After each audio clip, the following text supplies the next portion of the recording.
What's going on, everybody? It's Nick Kosko here for another edition of the Jersey Flight interview series. It's part 7, and today I'm pleased to be joined by offensive coordinator of the Jersey Flight, Anthony Payton. Coach, thanks for joining me, man. And just first off, how are you and the family doing right now? Obviously, the pandemic is in month 2, going on month 3 almost during its entire time on the sports world and the country nationwide. So how are you and the family holding up? I mean, it's crazy, right? All this stuff going on hit us out of nowhere, right? But the family's good, wife is home with the baby, and baby's running around here losing his mind. And, it's always good to see him every morning, waking up, daddy, let's do this. So, it's a good thing. So nothing to complain about at all. So let's get right into it here from a football perspective. Let's let the Jersey Flight fans know who you are. So just take me through your coaching journey and what ultimately led you here to Jersey. I mean, you most recently served as the head coach of the Massachusetts Pirates as well. So what's your journey been like throughout your coaching career? My journey has just been, going from team to team, learning. I started coaching Adam Shalker, who was a mentor of mine. He coached in the IFL and the AFL, and when he got offered the head coaching job in Spokane, he brought me in his office and said, "Hey, I'm gonna be honest with you." And that's one thing I love about Coach Shaq is that he's always blunt, right? So he said, "You can probably play this game for 5 more years, or you can become a coach and coach for the rest of your life." And I was like, "Hey, I don't know if I want to stop playing right now," And he's like, "I'm telling you, AP, it's something you got that's special. Trust me, if you start coaching right now, you'll be great." And I went home, thought about it, talked to my wife about it, talked to my mom about it, talked to a couple of people about it, and they all was in support of it. So from that day on, I came back that next season and applied for the job, and Tommy Johnson hired me, and the rest is history. That was 2007, I believe. So it's been a long journey for you since you started coaching. Obviously you're going on your 13th year or 13th calendar year at least. Going back just a short while ago when you were head coach over in Massachusetts, what was that like for you having that head coaching gig? You're an offensive coordinator now here with Jersey under head coach Terry Foster. But what was that head coaching experience like for you, and what did it do for you for your coaching abilities moving forward as well? Well, the thing about that is that, it was a good learning experience, and for me, it's never really been about titles to me as far as my growth, whether, it's a head coach, assistant coach, whatever it is, I'm still going to give everything I have, so the title doesn't change anything for me. That's important to me. Of course, I'm going to treat my leader, whoever's over me, I'm going to treat them with the most respect I can. I'm going to treat everybody that's under me with the most respect I can. And so with that being said, it wasn't like I learned anything, because I had a whole bunch of people in front of me that had lightweight groomed me to be a head coach without saying, "Hey, I'm going to teach you how to be a head coach." I took so much stuff from all the people that I stand on the shoulders of. Adam Shalker taught me, and what these head coaches didn't realize when I played for them is that everything they said to me, I was internalizing, right? So, they would say little quotes, but then I would take those quotes and I would sit with those quotes for a while and just put them in my bag. Adam Shalker taught me, potential will get you fired. You got players with potential, they'll get you fired. Now, he didn't say that directly to me, but I heard him say it. And I took that and I wrote it down. Chris McEwen taught me how to, just watching him in the office every day, every night and day, just preparing. I said, that's what you got to do when you're a coach. Tommy Johnson just taught me about integrity, about being a man of your word and doing all those things. Ron James taught me how to navigate a room, and not put up with any bull crap, ending that stuff right away. Ron Zaleski, same thing, straightforward. This is how it's going to be. Stan Davis, it taught me the defensive side of the ball. I took a lot from him, and I still take stuff from him. Clint Dozier just, being great, being a great quarterback, being the greatest quarterback to ever play this game. just watching him do his thing, watching how he was a teammate and how he cared for his players. It was one incident, not an incident, but something happened in 2005 in New Jersey, in Las Vegas. And he was like, what ended up happening? Oh, one of the players was about to get released. And Clint may not remember this, but I remember him going over to that player and say, look, I think they're going to put you on the practice squad or something for a couple of weeks, but you're going to be right back. And if you need anything, any money or anything like that, just holler at me. And when I seen that, I'm like, that's what a teammate's all about. So the question was, what did I learn? What did I take from being a head coach? It's like I took all these things, all these elements from everybody that I played under or played with, and I just added them to my bag, and then I used my, added my little salt and pepper to it, and that was basically it. And so when I was afforded the head coaching job, it was time to now put that stuff into play and see if I can do it like all these other great coaches did it, and that was a challenge. And I felt like I got close to it. We got close to it because it wasn't just me; it was a great coaching staff, and we did all we could, and we was 4 points short. So to answer the question, I enjoyed coaching with the Massachusetts Pirates. I believe I did grow a little bit, but at the same time, I stand on the shoulder of giants. I've taken so much from all the great coaches that did it back in the day, and all that stuff has helped me do what I do right now. Yeah, you mentioned Coach Ron James, and I was working with him last year in Atlantic City during the the last season of the AFL, and he had this kind of the same path as well. Yeah, he was coach. He had a bunch of different coaching stops. He learned under a lot of guys. Obviously, taught a lot of guys, including you. So it's good to see how the coaching trees are just extended, obviously, from under you and from the trees that you've come from as well. So ultimately, it led you here to Jersey for the 2020 season. So what ultimately said to you that you have to coach in Jersey? I mean, was it Coach Foster? Was it the players, the location? What ultimately led you to coach for the Jersey Flight? Well, now you'll notice if you get to know me, I got a little bit of ADD, so it takes me a little while to land the plane, but I promise you we'll land, right? So, after I left, I didn't leave Massachusetts. We was in the process of negotiating, and for whatever reason, Carolina called me. The Carolina Cobras called me and asked me if I wanted the head coach. At the same time, I was up for a job in the AFL. They was calling me talking about being a head coach, but they hadn't made a decision on where the team was going to be. It was three different states they were going to be in. Mm-hmm. At the same time, Mr. Storm told me that if an AFL team was to hire me, he would let me go, et cetera, et cetera. I did some work for them for a while. They wanted to go a different direction. And, Clint and I was talking about me possibly coming and being the office coordinator for him, if he could, move some things around. We had been talking about that for a long time. And so, right when I found out that the Arena League was going to fold and all the stuff like that, I'd already been talking to Clint about doing some stuff. Then I started talking to the AFL big wigs about, coaching for them and whatever. And they really was interested in me because, I had a reputation for developing players and things like that. So those interviews went really, really well.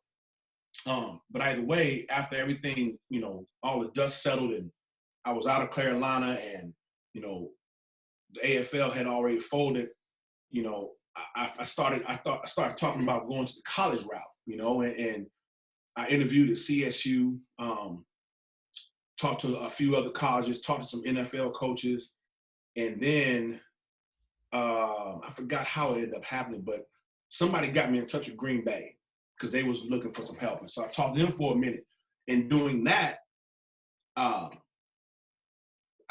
forgot who called me. Now, you got to excuse me with the names. Somebody called me and told me that Jersey was possibly, had a position open. I had never talked to Coach Foster. I knew him because we played in the league together, but I didn't know he was coaching, and when I started to get in season, I get tunnel vision. I'm not worried about anything else that's going on. That's the guys I'm talking to, So either way, I started talking to Green Bay for a while, and we was in negotiations for a minute. But then at the same time, Coach Foster reached out to me, and I talked to Clint about it.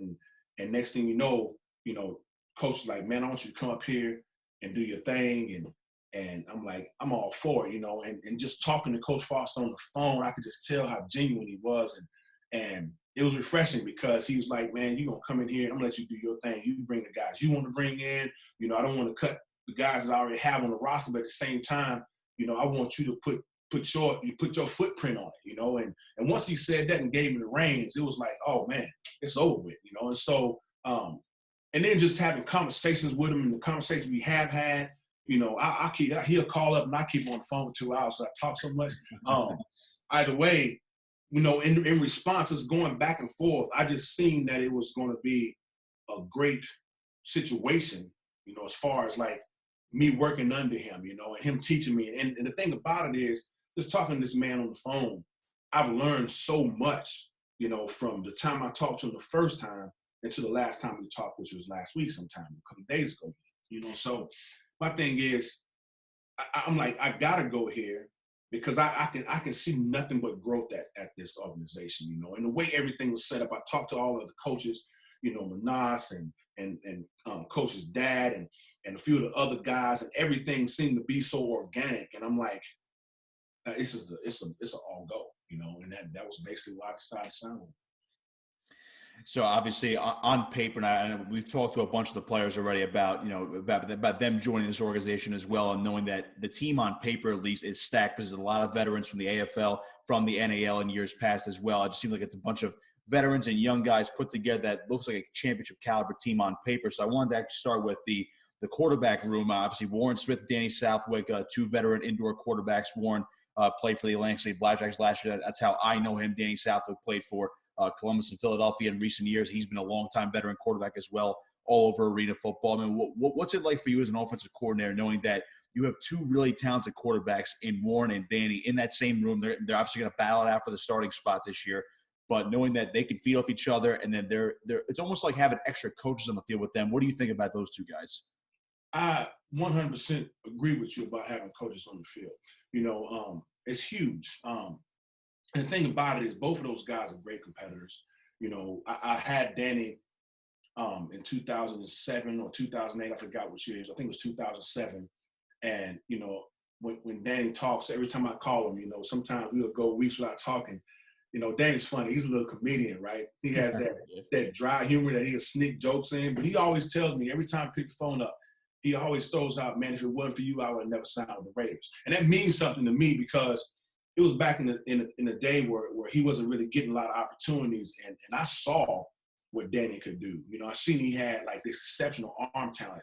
You know, and a lot of people on the outside looking in probably didn't see that, but when he went through in front of Al Davis, he seen the same thing. You know, so that's confirmation for me. Having Danny on the field though, it's just, like you said, it's having a coach on the field because these guys basically know what I want to do before I do it. You know, they're getting in my mind now.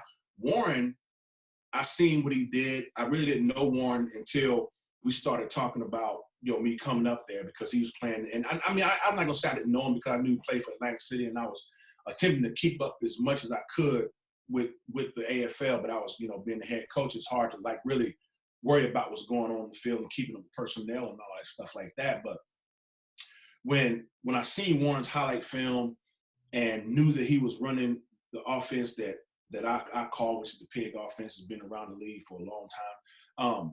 I knew that he was going to be a great asset, you know. And so watching him do his thing, watching him run with the football, scoring touchdowns, he has that killer instinct, just like Danny. You know, both of those guys are such great athletes that it makes my job easy, which I don't like because I love teaching.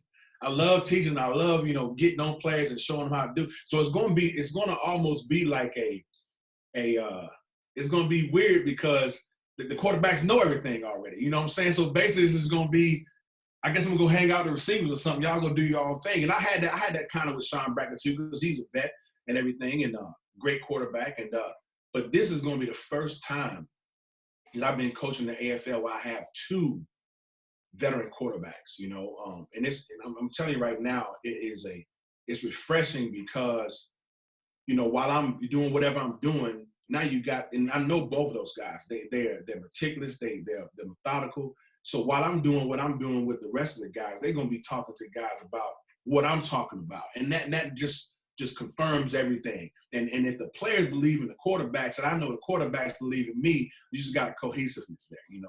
Usually when you get these teams, you'll get guys that's coming off, you know, outdoor game, never played arena football, and they'll come in and they'll start questioning everything you tell them, because a whole lot different outdoors, you know what I'm saying? Mm-hmm. The routes are shorter, the routes are quicker, the ball gets upon you faster. So while you're attempting to teach these things to these great athletes, they already have this habit thing set up where they like to do things this way. Well, you can't do that in the AFL. Well, they like to do things that way. Well, you can't do that in the AFL. Well, now you have one of their peers saying, look, you got to do it just like Coach Payton told you to do.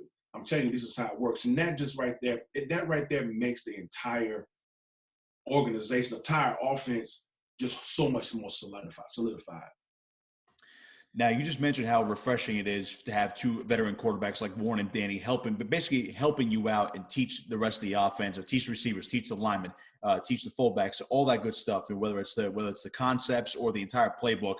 So obviously during this pandemic, you know, the season was supposed to start back in April. The training camp really didn't get underway. So if the season does actually resume next month, June 13th, the training camp could be, you know, maybe as short as 1 week.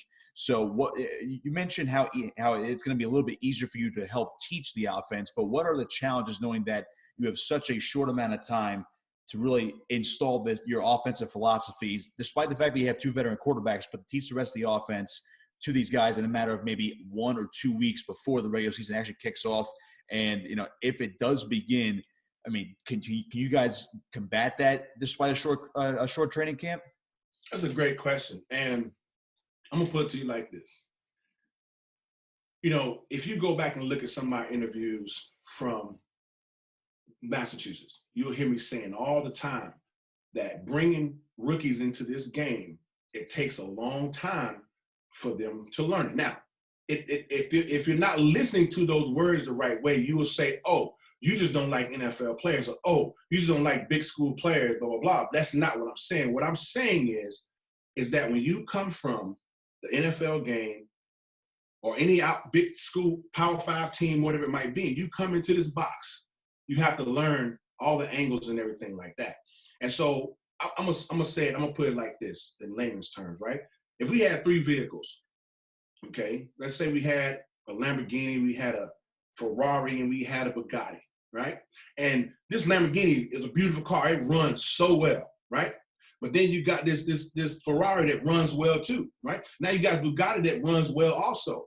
You cannot take a transmission from a Lamborghini and put it in a Bugatti. You see what I'm saying? You can't take the transmission from a Ferrari and put it in a Bugatti. It won't run. But I tell you what, you can probably take those pieces and remanufacture those to make them work. That's what takes about 8 weeks. And so those NFL players, those Power 5 players that never played arena football, that's that Lamborghini and that Ferrari.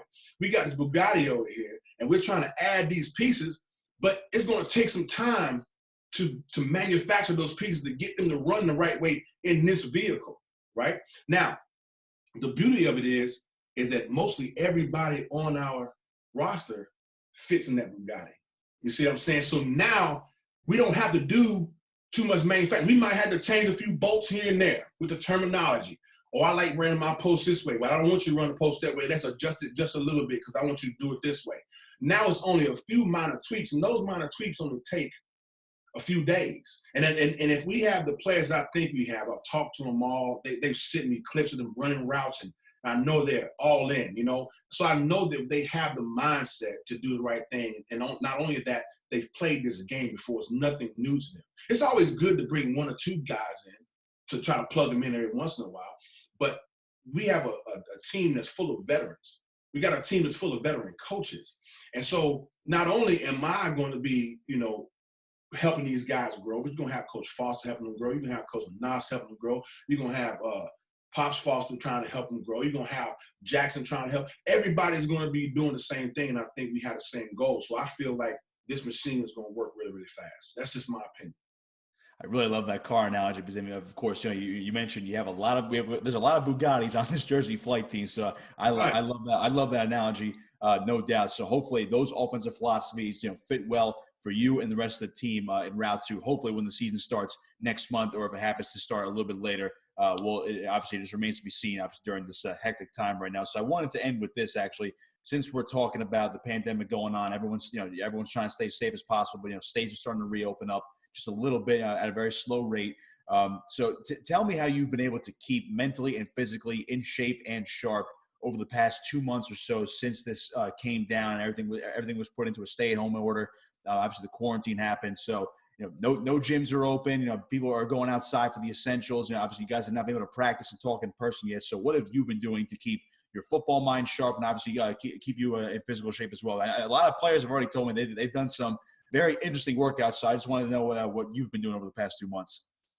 First of all, in shape, that's like a foreign word to me. I get a little weight room on the next room, and I look at them every day. I look at the weights when I walk through the room, but I haven't picked them up in a while, The thing is, I need to, I got a 2-year-old, and so I want to be around, for him for a long time. So I need to start getting that, picking up stuff, as far as like mentally, and that's one thing my mom and I talked about. I don't know how I turn it on and off, but I sit here and I do real estate, I do music, and this is my office, I do everything. But when somebody calls me about a football question, it's like we just start talking about it. And I'm like, where am I? I don't even know where I get all this stuff from. I talk to my mom, so I'm really big with psychology and knowing how the mind works. And I said, Mom, how is it that I know how to do all this stuff? Because I've never been able to put my finger on it, and she was like, man, you don't understand. Boy, you was doing this since you was 4 years old in front of the TV, trying to draw up plays and all stuff like that. Now I got my son doing the same thing, you know what I'm saying? So for football, with me, it's just like it's always there. And when you get out into the community, when you do go out to get the essentials, when you got to stand in line at Whole Foods 30 minutes in the rain, you start thinking about all the things that you can relate to football, you know what I'm saying? So for me, and it might be a curse, I relate everything to football. I relate music to football. I relate real estate to football. I relate everything I do to football because that's what I do. It's in my blood. It's in my veins. And so it's never off of me, and I like it that way. It's just something I love to do. So I'm always in my mind, I'm driving, I'm sitting there thinking about concepts, and then I'll sit there and listen to Shannon Sharp, and I'll listen to all the NFL shows, and they'll talk about a certain philosophy or principle, and I'll sit there and I'll write it down. I'm kind of like really crazy about football, and so I just can't get enough of it. That probably drives some coaches crazy because I ask questions that they don't feel like answering all the time, you know what I'm saying? But 24/7 is football for me, so it never turns off. And I guess that's the way I stay in shape with it. It's just one of those things that is just part of my lifestyle, and there's no way to get rid of it. If you was to take football away from me right now, I'll be lost, I'll be lost. So that's I guess that's the best answer I can give you, man. Well, I like it. That's a great mentality. It's a great lifestyle as well. I'm glad you incorporate it to everything as well. I mean, I didn't play past high school, but I still take those lessons a little bit, obviously, to heart, going through everyday life as well. Coach, I want to thank you just a great amount for joining me here this evening. Hopefully we will talk to you again soon. Hopefully see you out in the arena, on the field, in practice for these games. Hopefully we're hoping for next month. So it's a lot of hope right now, but hopefully we are back on and in the full swing of things, and we have a season, and we're moving forward and seeing you help these boys win a championship in Jersey. Hey, it'll be great, man. I hope that I hope everybody's staying safe, and I hope that we do get a chance to compete. There's going to be a lot of great teams in the league this year. There's going to be a lot of great coaching, and so it'll be good to put on a show for the fans and get them something to be proud of. And hopefully, like you said, we get it started. And when we get it started, they got the right logistics for us to make it work, and we'll see then. All right, that's Coach Anthony Payton, offensive coordinator for the Jersey Flight. I am Nick Kosko saying so long. This has been another edition of our Jersey Flight interview series. Part 8 will come your way soon. Take it easy until then.